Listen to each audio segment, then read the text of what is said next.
had my knee pressed into his back, his gun lying 2 steps away and his breath breaking into sobs. That man, the same one who, just minutes earlier, looked at me with pure hatred, who tried to rip my badge off with his own teeth, was now broken, trembling, begging for forgiveness like a scared child. Blood ran down his forehead, mixing with the light rain that hadn't stopped all night, and in the middle of his sobs, he said my name. Not officer, not sir, my name, like he knew me, like that. Hatred he carried had been born from something I couldn't even remember. And in that moment, with red and blue lights flashing in his eyes, he looked at me and said, "Forgive me, brother. I didn't know it was you." My heart stopped, because right there, on the ground, handcuffed, covered in mud and shame, was the boy who once swore he'd die for me. And now, he almost died, because of me. I was never the kind of guy who dreamed of wearing a badge as a kid. No toy cop uniforms, no family tradition. In law enforcement, my dad was a mechanic, my mom a nurse. Simple folks, but with a sense of right and wrong that felt almost sacred. I grew up in a neighborhood where you learned fast what loyalty meant, or you ended up alone, or worse, dead. When I was 17, I watched my best friend get taken by a gang over a debt that wasn't even his. That night changed me. If I couldn't save the people I loved as a regular guy, maybe I could do it wearing the badge. I got into the academy on my third try. Never the strongest, never the fastest, but I was the most stubborn. I learned quick that out on the street, survival isn't about biceps. It's about staying calm when everything's going to hell around you. 10 years later, I became a homicide detective in one of the roughest districts in the state. I've seen more bodies than I care to admit, knocked on more doors to deliver the worst kind of news than my soul can carry. But I always held the line. No emotional attachments, no mistakes. That's what I told myself. Even during those nights when the faces of the dead haunted me in the mirror, I believed the law was my armor, that by sticking to protocol I'd be protected, not just physically, but mentally. But the truth is, every call leaves a scar. Some you can see, others you can't. You learn to swallow the pain, to silence the rage, to bury the fear. But they're there, waiting for the right moment to explode. And when they do, there's not much left of you. I have a 9-year-old son who thinks I'm a hero, thinks his dad is invincible, that I catch bad guys and save lives. I let him believe it, because I need someone, at least one person, to see something good in me. My ex-wife says I've become a shadow of the man she once knew. Maybe she's right. After years living with death, violence, and lies, it's hard to remember who I was before the badge. But there's one thing I've never lost: my sense of justice. Call me old-fashioned, but I still believe some things are worth standing up for. Even if no one sees it, even if no one says thank you. I'm the kind of man who goes all the way to protect those who can't protect themselves, even if it costs me everything. And that night, that goddamn night, I found out what everything really means. The night felt off. You know that feeling, when the air feels heavier, like something's about to explode but no one knows what. It was my third patrol of the shift. I was tired, covered in sweat and dust, counting the minutes until I could crash on the couch and forget the world for a while. That's when the radio crackled. Not the usual static. This was different. Urgent.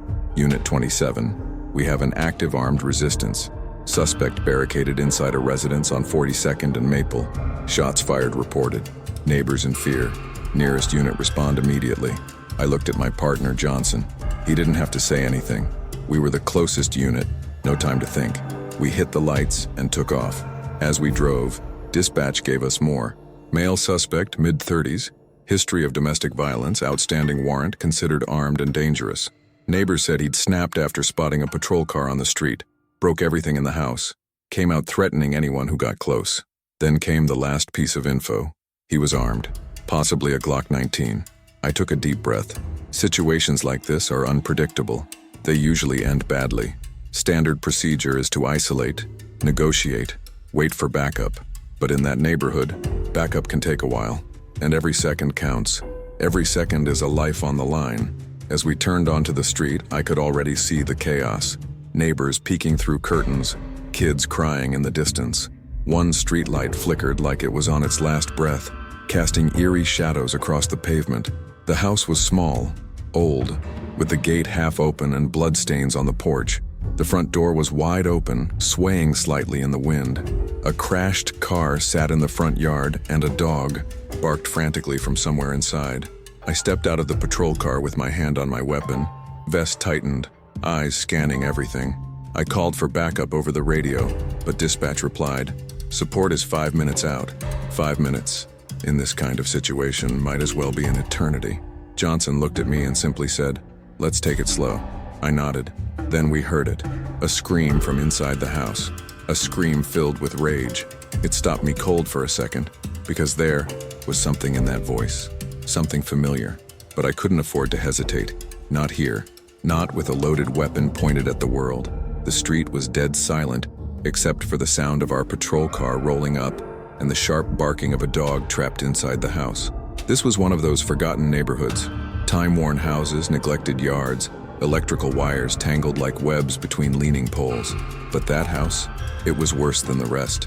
Rotting wood on the windows, peeling, paint, a rusted-out car jammed into the small front lawn like someone had rammed it there out of pure rage. The front door hung open, swaying gently, and the silence cut through my ears like a knife. I took a deep breath, scanning everything around me. The red and blue flashes from our cruiser reflected off the windows like they were trying to pull secrets from the walls. Johnson was covering my flank, gun raised, eyes sharp. I took the first step toward the porch, the wooden boards groaning under my weight like they were warning me to turn back. But something pulled me inside. Glass shards on the porch floor, broken beer bottles, blood stains. Not a lot, but enough to know someone was hurt. From inside, I heard it again, breathing, heavy, labored, like someone trying to stay calm but barely holding it together. The tension was suffocating. Sweat trickled down the back of my neck, even though the night air was cold. "Police department, come out with your hands up," I shouted, voice steady. Nothing, just a loud clatter, something metal being kicked or thrown. Johnson shot me a glance. We both knew what that meant. He was moving, probably armed, definitely not planning to give up. I moved slowly to the doorway, pushing it open further with the barrel of my gun. The stench hit me like a punch. Booze, sweat, gunpowder. The place was a wreck. Furniture overturned, walls scarred by bullet holes. More blood streaked across the wooden floor, but no sign of the man. Just that oppressive silence again.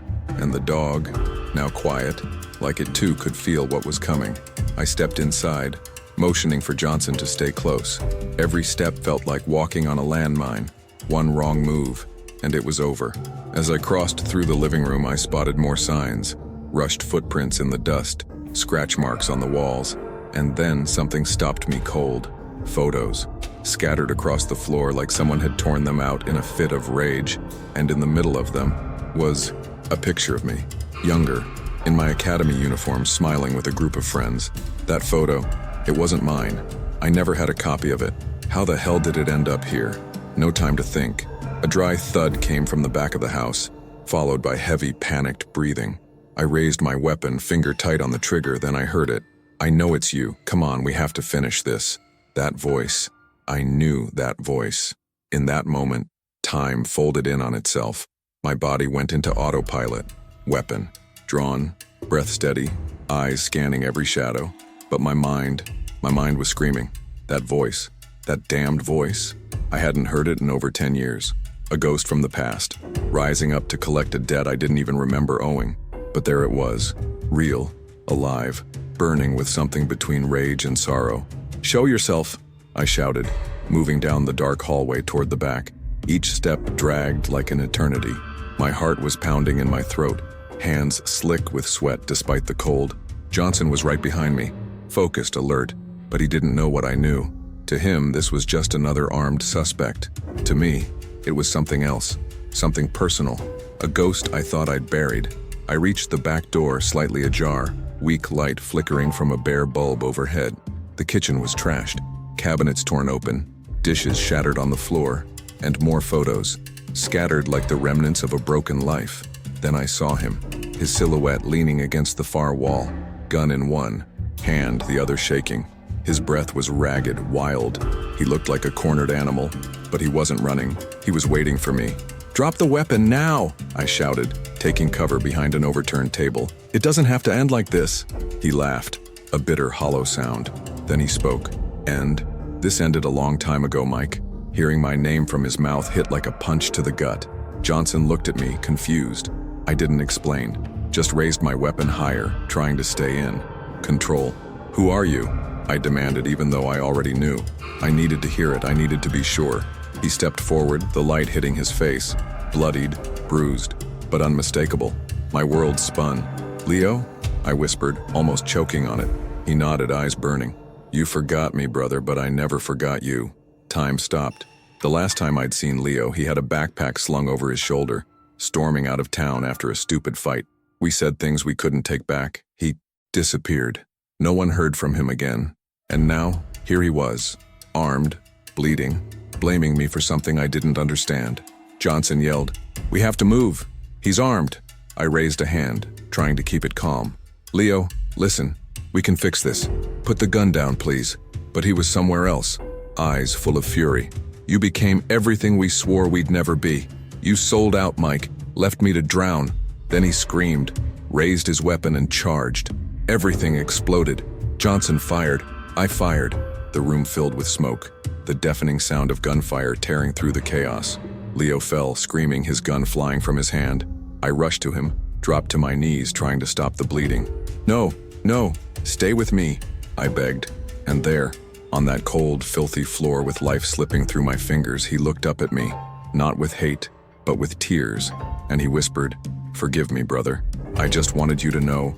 The blood was pouring out too fast. My hands trembled as I pressed against the wound in his abdomen, but it was useless. The bullet had gone clean through. Johnson had already called for medics, but I knew Leo wasn't going to make it. And there I was, kneeling beside my childhood best friend, watching him fade. Not from hate, not from violence, but from something deeper, something broken. "Stay with me, Leo," I pleaded, voice shaking. "Talk to me, damn it." His eyes fluttered, struggling to stay open. His breathing was shallow, labored. And then, with what little strength he had, he reached into his pocket and pressed something into my hand. It was a chain, old, rusted, worn out, but I knew it instantly. It was the necklace he'd worn since we were kids, with a small cross pendant we got together in some rundown church near our neighborhood. When he left town, he swore he'd never take it off. And now, he was giving it back, like a message, like a warning. Right then, something inside me shattered. The medics arrived, sirens cutting through the night, flashing lights painting the scene in red and blue. Johnson helped them lift Leo's body onto the stretcher, but I couldn't move. I just knelt there, clutching that chain, watching them carry him away. Because deep down, I already knew Leo wasn't coming back. And even if he did survive, the part of him that was my brother, the boy who used to dream with me, laugh with me, fight for me, that part had died a long time ago. After they took him, we searched the house. Johnson found documents, drugs, hidden weapons. But what shocked me wasn't any of that. It was the back room, a dark space, locked with a heavy chain. We broke it open, and inside, like some twisted shrine, were hundreds of newspaper clippings, old photos, and an entire wall covered in names, dates, faces. It was a map, or maybe a hit list. Leo had been investigating something, or someone. And in the papers, stories of murders, corruption, all tied to a network of dirty cops, names of officers, prosecutors, and my name, circled in red. My name among them, like I was one of them. The ground beneath me disappeared. I didn't understand. I'd never been part of anything dirty. I always followed the law. Always. But Leo thought I was part of it, that I had betrayed everything we once believed in. Then came the real blow. A handwritten note on a table, scrawled in his messy handwriting. "Mike doesn't know, but he will. He didn't want to kill me. He wanted to wake me up." And in that instant, I understood. The hatred wasn't just about me, it was about the system, about the rot he had seen from inside.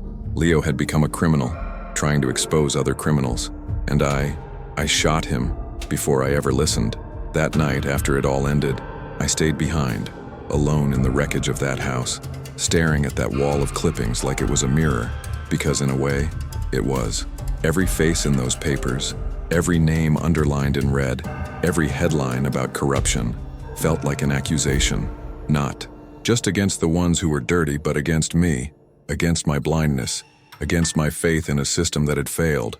The truth hit like a freight train. I had believed all these years that I was on the right side. Follow the rules, obey orders, catch the bad guys, protect the good. Simple, black and white. But now I saw that I'd been living in a world of gray. And worse, I had been part of the machine, not by action, but by silence. By looking the other way, I sat on the floor, hands still stained with Leo's blood, head in my hands, and let the weight of it crush me. Leo wasn't just another suspect.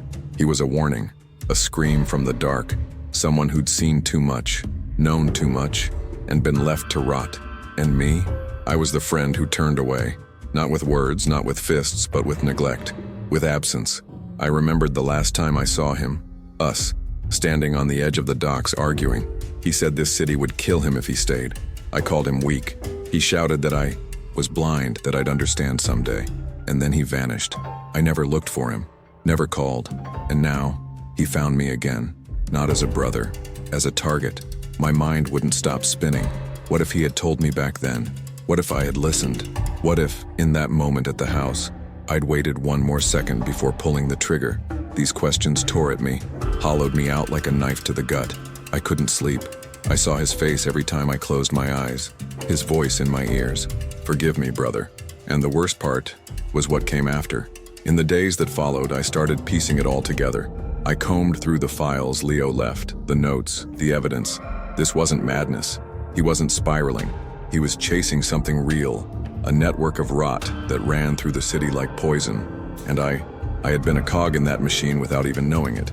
Then came the hardest question. What now? Expose it? Go all in, even if it meant destroying myself? Or stay silent? Like so many before me, the badge I wore, the oath I took, did they still mean anything? Or were they just symbols? Empty, corrupted, broken? That night, staring at myself in the bathroom mirror, I saw a man I didn't recognize, and I realized, with a weight that nearly crushed me, I had crossed a line. There was no going back. The next day, I sat across from the captain's desk.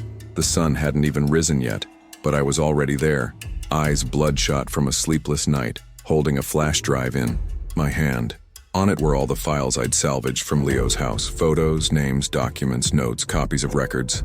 Evidence of something rotten running beneath the streets I thought I knew.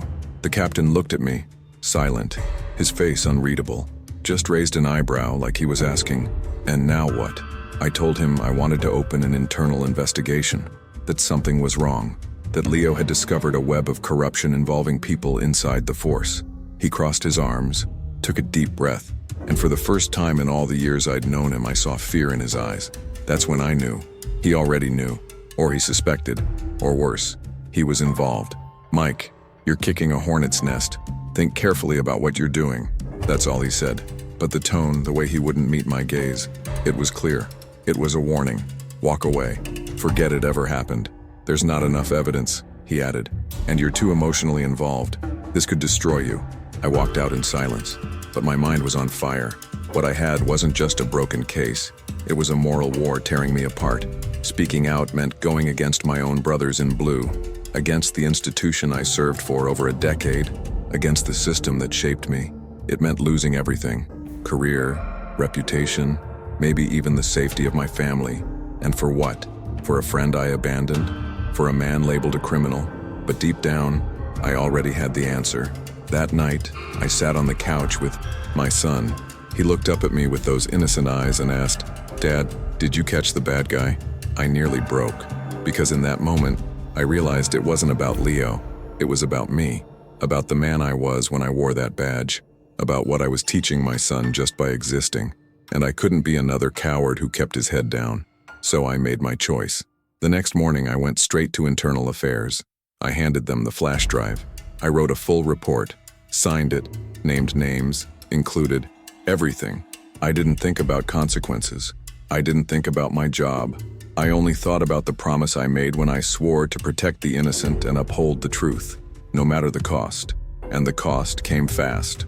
Hours later, I got the call. "You've been placed on leave, effective immediately." Officially, it was standard procedure, but I knew what it meant.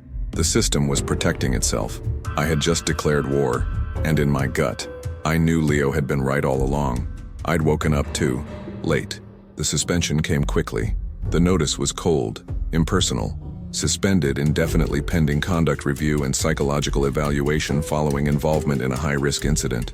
Fancy words for, you messed with the wrong people. They took my badge, took my gun, even took my credentials. In less than 24 hours, I went from being a cop to being nothing, at least in their eyes. I walked home with the weight of the world on my shoulders. My son ran up to hug me, not understanding a thing. My ex-wife called, asking why reporters were circling the block. I had no answers, only questions, and a silent rage that wouldn't let me sleep. Everything I'd built, every sleepless night, every risk, every sacrifice, thrown away for doing what was right. Over the next few days, the whispers started. Colleagues pulled away. Some avoided me entirely. Others sent messages like, "You were brave." But in their voices, I heard fear. No one wanted to be next.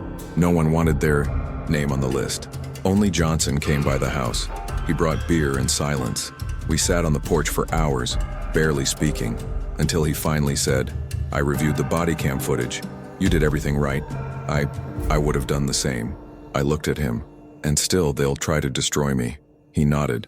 "Because you showed they bleed, and the ones who bleed fear being exposed." Meanwhile, the evidence I turned over started circulating behind closed doors. Nothing hit the media. Not a word. It was all being buried. But I could feel something shifting. I began getting anonymous messages. "Watch your step. You've got a family. Some truths don't need to come out." That was the system speaking, trying to shut me up. Then came the knock. 2 federal agents at my door. Not from my department. They were there as part of an interagency cooperation. Showed me badges, asked about Leo, wanted to know how he got the intel, said there was an old investigation into police corruption that had been shelved years ago. I could see it in their eyes. They were scared, but they were curious. I gave them everything, laid it all out, the notes, the names, the timeline. They promised to review it thoroughly. After they left, I sat staring out at the dark street. The wind cut through the night like ice, and I wondered, did any of this matter? Did Leo die for nothing? Did that bullet hit more than just him? Then my ex called. The school had contacted her. Someone had been taking photos of our son, following him. It was a warning, plain as day. They weren't just trying to silence me. They were coming for what I loved most. That night, lying awake in the dark, I realized this wasn't over. The real fight had only just begun. The next night I couldn't sleep. Threats, suspension, my son being followed. It felt like everything was falling apart. But what haunted me most was the lack of answers. Not knowing what Leo had really uncovered, what he tried to tell me when he gave me that chain, when he called me brother one last time. So I made a decision. I called the one person who might know more, Leo's mother. It had been years since we spoke. Her number was still saved in my phone, but I never had the courage to dial it. When she answered, her voice was older, weaker. I choked up. "Mrs. Martinez, it's me, Mike." There was a long pause, then a heavy sigh. "You took your time, Michael. I thought you'd forgotten about him." We met the next day at the house where Leo grew up, the same house where we spent hours playing video games, dreaming about the future. It looks smaller now, faded by time and sorrow. Mrs. Martinez opened the door with tired eyes but steady hands. Before I could speak, she handed me a shoebox. "He left this for you. Said if something happened, you needed to know." Inside the box were letters, dozens of them, handwritten, some old, some recent, pages filled with what Leo had discovered. How, after leaving town, he got mixed up with people who used him, manipulated him, threatened him. How he tried to escape but ended up trapped in debts and deals he couldn't break. And how it all started when he tried to expose a ring of dirty cops and politicians trafficking weapons. No one listened. No one wanted to. And then, one letter, just for me. "Mike, if you're reading this, it means I've failed.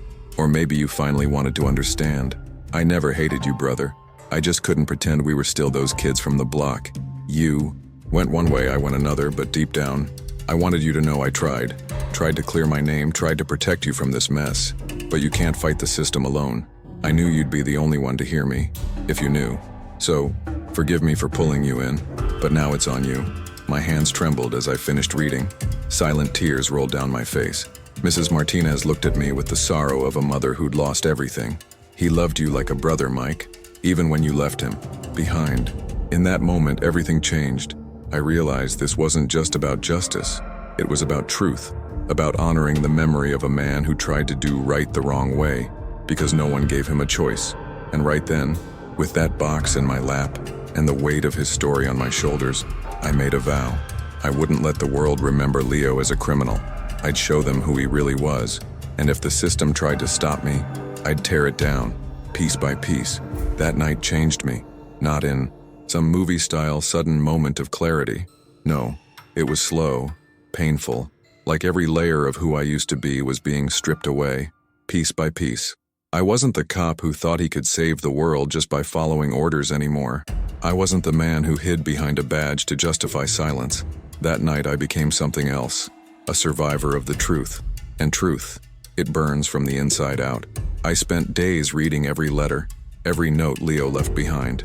It all made sense now, like a dark puzzle I had never bothered to solve. And the question that haunted me was simple. How did we let this happen? How did I let my best friend fall while I stood by and watched? The answer was brutal. Blind obedience. Fear. Convenience. I spent years telling myself I was upholding the law. But what happens when the law serves the corrupt? When it's shaped by people who wear the same uniform but sell justice to the highest bidder? I'd seen officers disappear without explanation. Investigations. Lost in the system. And I never questioned it. Just did my job. And now, that guilt crushed me. I started seeing people differently. Colleagues who seemed clean, but maybe knew more than they let on. Officers suddenly off the grid, transferred under administrative reasons. The system was shifting, adapting, preparing to protect itself, like a living thing sensing danger. And I was the danger, but I wasn't going to back down. I kept digging, found people Leo had been in contact with. Most didn't talk. Some were scared, but one, a freelance journalist, agreed to meet. I showed him everything. He listened in silence, eyes wide. Then he said, "If this goes public, your life changes forever." I didn't hesitate. It already has. Now it's about doing what's right. That night I watched my son sleep, so small, so unaware of the weight I carried, and I asked myself, what kind of man do I want him to become? One who keeps his head down, who abandons his friends, or someone who stands up, even when it costs everything? Leo was called a traitor, but he stayed true to what we believed in, and I betrayed that, out of fear, out of comfort, but not anymore. That's when I knew my mission wasn't to serve the system. It was to honor the truth.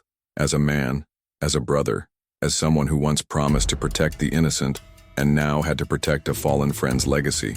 The final report came on a rainy afternoon, 2 weeks after the incident. I received a printed copy, signed and sealed. Case closed. I read every word carefully. Cold, bureaucratic. It described the facts. Suspect resisted arrest. Armed and dangerous. Officer discharged weapon in self-defense. Suspect wounded. Immediate medical attention provided. Suspect later deceased at hospital. Not once was Leo's name mentioned. Just the suspect. No mention of the evidence. No mention of our history. I closed the file, furious. They wanted to bury everything. Close the case as just another statistic. File away. Not just the incident, but the life of a man who tried in his own way to bring down something far bigger than him. To them, Leo was just another criminal taken down in the line of duty. To me, he was more. I was called into internal affairs to sign off on the suspension being lifted. Technically, I was cleared to return. The department shrink evaluated me and said I was mentally fit. But I knew, and they knew, that I wasn't the same man who walked into that house. "You're free to return to duty," they told me. I looked the commander in the eyes and said, "No, I'm not coming back." He didn't understand, or pretended not to. "You're throwing away your career?" I took a deep breath. "I'm not throwing it away. I'm starting over, free." And I walked out without looking back. That same afternoon, I submitted my resignation. The badge, the uniform, all of it stayed behind in my locker.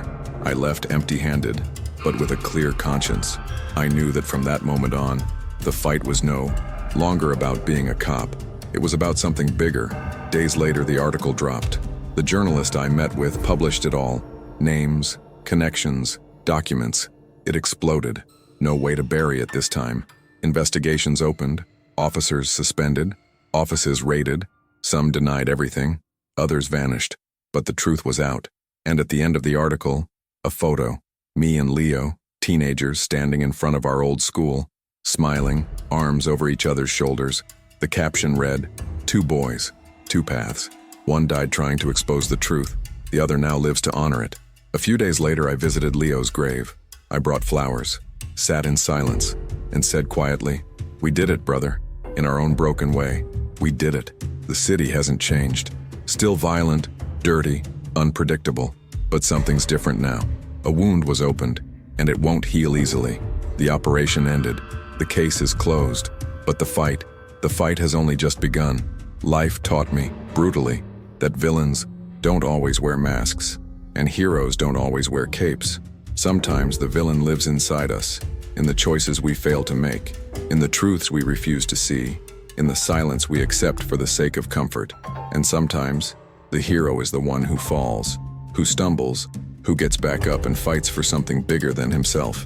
Leo died trying to fix a world that crushed him.